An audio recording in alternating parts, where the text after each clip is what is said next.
ஒருவேளை இந்த முறை அதற்கான வாய்ப்பு இல்லை என்றால் நான் சொல்லுகிறேன், இந்த மேடையில் இருக்கிற தலைவர்கள் மீது இருக்கிற நம்பிக்கை வச்சு சொல்லுகிறேன், இன்னும் நான் அரசியல் பேசிக் கொண்டிருக்கிற அரசியல் ஆளுமைகளோடு பழகின்ற நம்பிக்கை அடிப்படையில் சொல்லுகிறேன், 2031 இது போன்ற மேடைகள் தான் தமிழ்நாட்டின் அரசியலை தீர்மானிக்க போகிறது.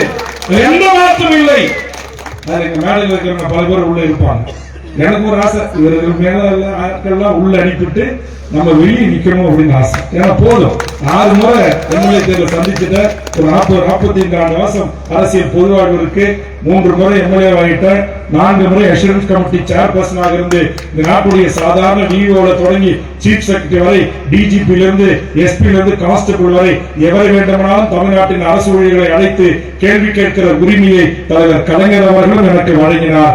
அண்ணன் தளபதி ஸ்டாலின் அவர்களும் வழங்கினார். இதுக்கு மேல என்ன இருக்கு? ஒண்ணு இல்ல, ஒரு மன நிறைவு.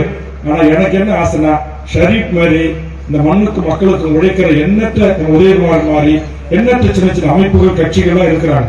அவர்களுக்கான சரியான சந்தர்ப்பம் சூழல் வாய்க்கப்படவில்லை. அந்த வாய்ப்பை உருவாக்கி தருகின்ற ஒரு முன்னெத்தி ஏறாக